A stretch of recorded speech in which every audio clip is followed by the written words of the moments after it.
प्रिय मित्रों, दुनिया के जितने रिश्ते नाते हैं सब स्वार्थ बस है।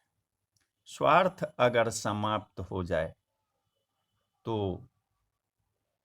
कोई रिश्ता नाता जितना होता है सब समाप्त हो जाता है। जब तक हम जिंदा हैं तो पुत्र के प्रति, पत्नी के प्रति, समाज के प्रति हमारी आसक्ति रहती है।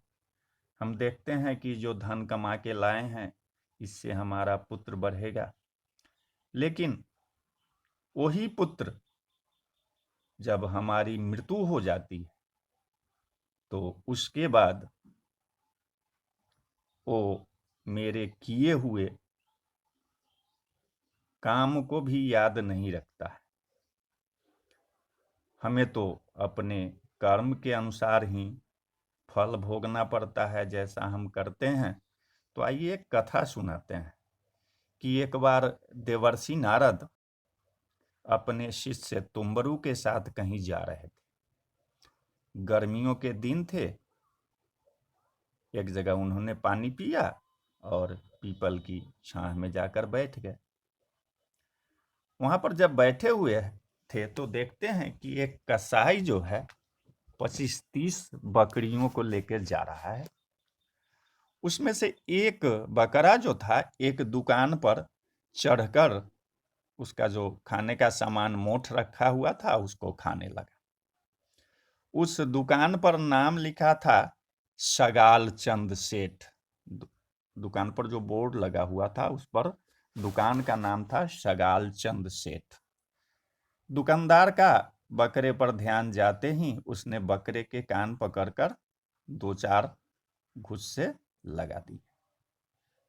बकरा में मियाने लगा और उसके मुंह में से सारे मोठ उस जगह गिर पड़े। फिर कसाई को बकरा पकड़ाते हुए दुकानदार ने कहा कि जब इस बकरे को तू हलाल करना ना तो इसका मुंडी जो होता है माने हेड मेरे को दे देना, क्योंकि यह मेरा मोठ खा गया है। देवर्षि नारद ने ध्यान लगाकर देखा और जोर जोर से हंसने लगे। तो तुम्बुरु पूछा कि गुरुजी आप क्यों हंस रहे हैं? उस बकरे को जब दुकानदार मार रहा था तो आप दुखी हो गए थे, किंतु ध्यान करने के बाद आप हंस रहे हैं, इसमें क्या रहस्य है वो आप हमको बताइए।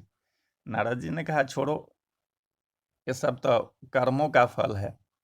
लेकिन तुम्बुरु जिद करने लगा, नहीं गुरुजी कृपा करके आपको तो बताना ही पड़ेगा।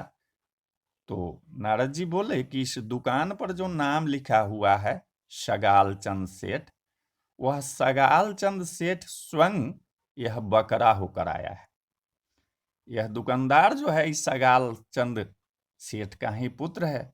सेठ जो है वो मृत्यु के बाद बकरा की योनि को प्राप्त हुआ है और इस दुकान से अपना पुराना रिश्ता समझकर इस पर चढ़कर उसने मोठ खाने लगा।